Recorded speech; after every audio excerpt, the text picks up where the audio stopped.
तुम्हें मेरी कोई फिक्र नहीं है। तुम सब लोग खुदगर्ज हो। मैं धोखेबाज लोगों की परवाह क्यों करूं? वो हमारा इकलौता बेटा है। अगर उसे कुछ हो गया तो हम कैसे जी पाएंगे? हम उसकी शादी कर देते। आज मेरब की शादी थी। वह बहुत खुश थी। उसके चेहरे पर एक अजीब सी चमक थी, जैसे सालों की दुआएं आखिरकार स्वीकार हो गई हों।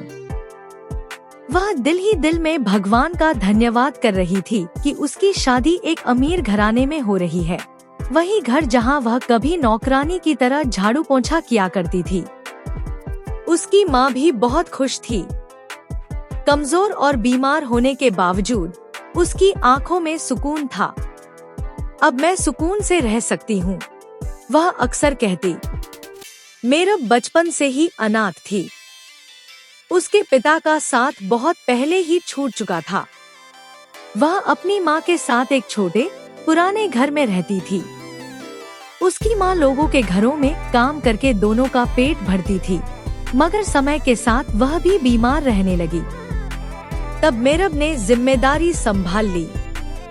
वह बड़े बड़े घरों में काम करने लगी, केवल इसलिए नहीं कि खाना मिले।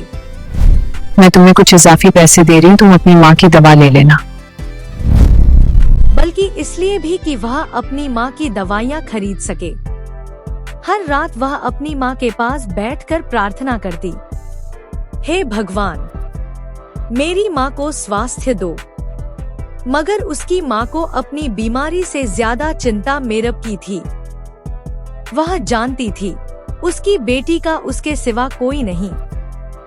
मेरब अब 18 साल की हो चुकी थी और उसकी माँ चाहती थी कि उसकी शादी हो जाए, मगर गरीबी के कारण यह काम बहुत मुश्किल लग रहा था।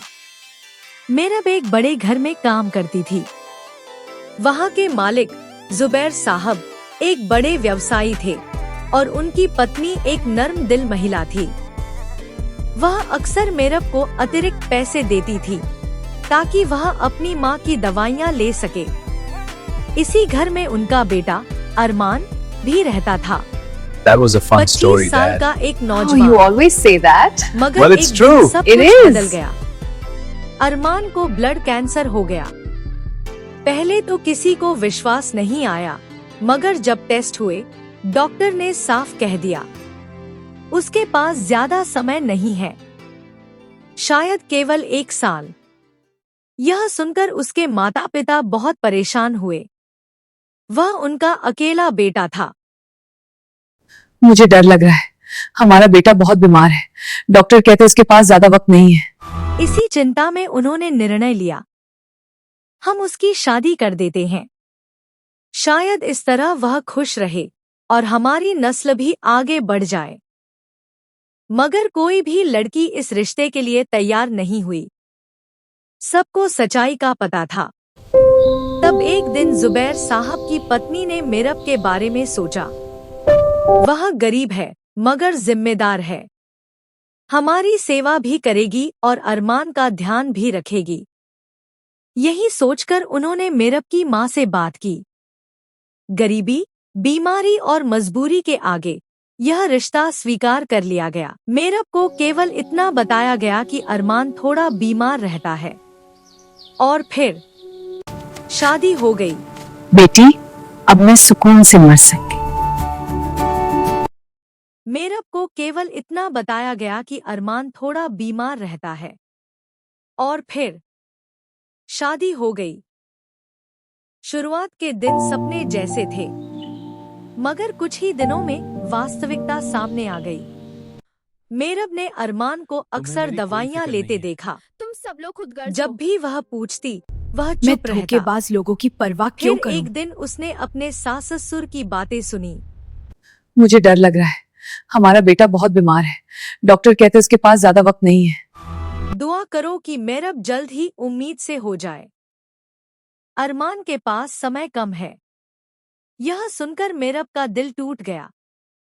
यह मेरे साथ धोखा है, उसने सोचा। उस दिन के बाद सब कुछ बदल गया। वह अरमान से दूर रहने लगी और उससे बात तक नहीं करती। वह अक्सर कहती, तुम सब धोखेबाज हो। मुझे आपकी कोई परवाह नहीं। अरमान चुपचाप सब सहता रहा। उसकी बीमारी बढ़ती गई। वह दर्द से कराहता रहा, मगर मेरब उसकी तरफ देखती भी नहीं थी। इस बीच मेरब की माँ भी दुनिया से चली गई। मेरब पूरी तरह टूट गई, मगर उसके दिल में गुस्सा अब भी जीवित था। एक दिन अरमान ने धीरे से कहा, तुम्हारा गुस्सा जायज है। मैंने भी यह शादी नहीं चाही थी। अगर तुम चाहो तो जा सकती हो।